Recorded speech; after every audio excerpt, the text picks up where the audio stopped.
Hello and welcome to Frost Over the World. Later in the programme, former NATO commander Wesley Clark will give us his views on the worsening situation and the tense situation as well in Pakistan. Jim Rogers is back with his forthright views on the world economy. Watch out, Wall Street. Political philosopher Michael Sandel will intrigue us with his specialised dilemmas, and musician Chris Rea will make the studio rock. But first, to Ukraine. It was 5 years ago this month that thousands took to the streets of the capital, Kiev, to protest against a fraudulent presidential election, sweeping Viktor Yuschenko into office. I remember talking at the time there was such hope. It was people power in action. Ukraine's Orange Revolution. Hopes were high that everything would change for the better. But since then, the economy, the country, deteriorating. And then there's relations with Russia. Not an easy subject. Now Ukraine is preparing for its next presidential election in January, and Viktor Yushchenko, the hero of 5 years ago, is seeking a second term. Things are rather different now, though, as we'll find out as we join him now from his presidential residence. Time flies, as they say. It doesn't seem like 5 years ago that we talked when you triumphed in that election, the Orange Revolution.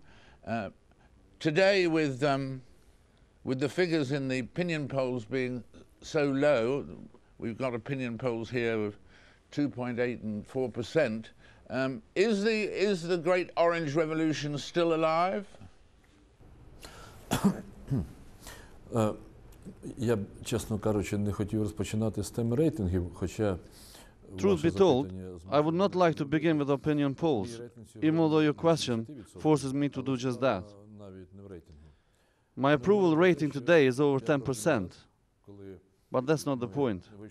5 years ago, when we came out to protest against the totalitarian regime, we set ourselves a couple of distinct tasks. But the Orange Revolution has to change in Ukraine. I would like to say a couple of things about what it brought along. Let me start with the simplest, the economic change.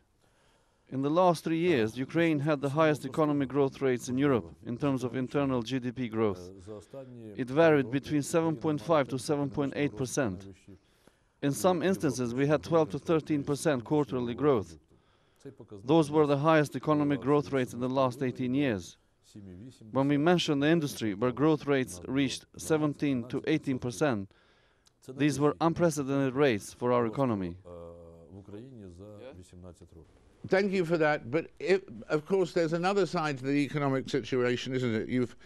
A lot of people would say the currency had collapsed, and certainly here we have more than $10 billion from the IMF and another loan on the way. If the economy was really going so well, why would only 4% of Ukrainians say that they are satisfied with the government? You would think it would be 50%, really, if that's what the situation is.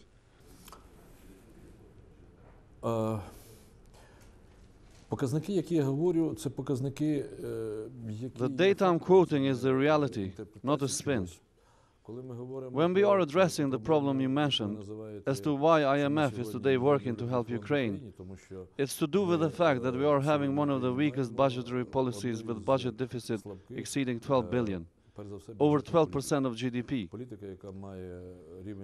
This is the policy of total populism, and it's not mine. This is the policy of the government of Ukraine. Obviously, it's highly politicized. It is obvious that budgetary policy does not meet the challenges that face both national and global economy. The authorities, the government, the Prime Minister need to conduct a stricter, more stringent budget policy. What do you feel about the current state of relations between the Ukraine and Russia? I'm thinking of what the President of Russia said, Mr. Medvedev, said he wouldn't send an ambassador to the Ukraine until you were no longer president. Are relations that bad now with Russia? They are not simple, but in my view, the problems in our relations are not caused by Ukraine. Ukraine pursues democratic, free and proper policy towards its neighbors. Ukraine doesn't feel guilt or responsibility in what is being referred to as worsening of Ukrainian-Russian relations. A number of factors contributed to the relations getting more complicated.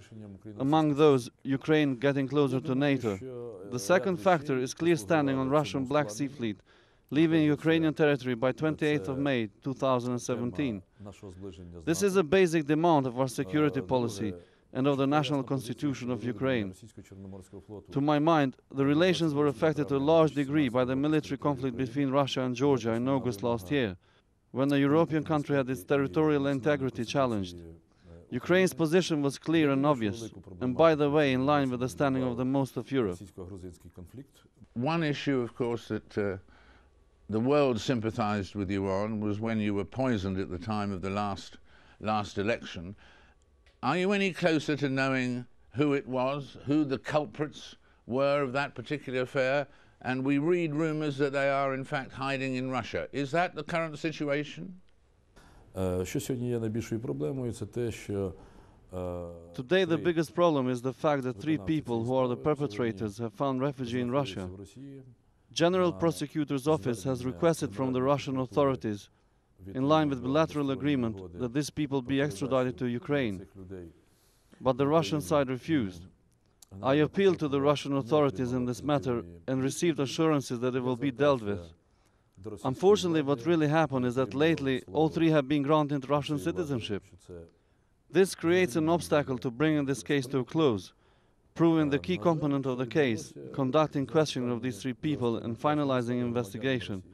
It's pretty obvious that they are not ordinary citizens of Russia, but according to some of our sources, they had rather specific relations, which gives us the reason to believe that they committed these crimes. And do you think, in the light of what you've said and that very strong appeal again to Russia there, do you think in fact there were people in the Russian government who were party to the attempt to poison you?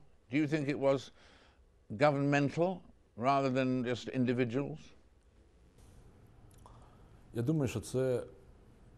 In my opinion, this is a thought-through, pre-planned and well-organized operation. But let me repeat that as a citizen and as the president who was the target of an assassination attempt, I would like the Russian side to implement its obligations according to our bilateral agreements. The main thing is, I know who tried to kill me. I know why these people are hiding. I know who's protecting them. But we are talking about the legal processes. The main thing is to finish the investigation. Ukraine is close to it. The uncovered evidence base is substantial. At the moment, our main task is to question the people who were the organizers of the ill-fated meeting, the supper and the meal. The rest is much easier. Let's stick to the path of law. To my mind, without international pressure, without international community, in the current conditions, this would be highly difficult. Tell me, we're looking forward to that next election where you'll be running against Mr. Yanukovych and, of course, to your former Prime Minister, other former Prime Minister, Mrs. Tymoshenko. When you come on to that election, do you feel that that you can win the runoff, to have a place in the runoff, that you will be one of the 2 candidates in the final vote? I am convinced that I'm going to win the elections and I will be in the runoff. I'm talking about it with calmness and persuasion. Ukraine has no other alternative policy. It would amount to the loss of democratic process, and that's exactly what both Tymoshenko and Yanukovych are doing. They are working to undermine democracy, to colonize Ukraine and return the country into yesterday. That's why when I challenged you on the opinion polls, it was exactly because I'm deeply convinced that when talking about our system of values, our national priorities, they are all included in the program that I have been supporting in my presidency for the last 5 years. We had never had better times in our history than in the last 4 years. Mr. President, thank you very much indeed for this. I hope nothing like the last election happens in this one. I think you should have someone probably tasting all your food in advance. We hope you'll be safe. We thank you for being with us, and we look forward to talking again soon. Thank you very much, Mr. President. Сердечно вам дякую. We'll find out who's right on January the 17th, the president we just spoke to, or the opinion polls. After the break, General Wesley Clark on what the United States must do in Pakistan and Afghanistan, and who's going to be the first president of Europe.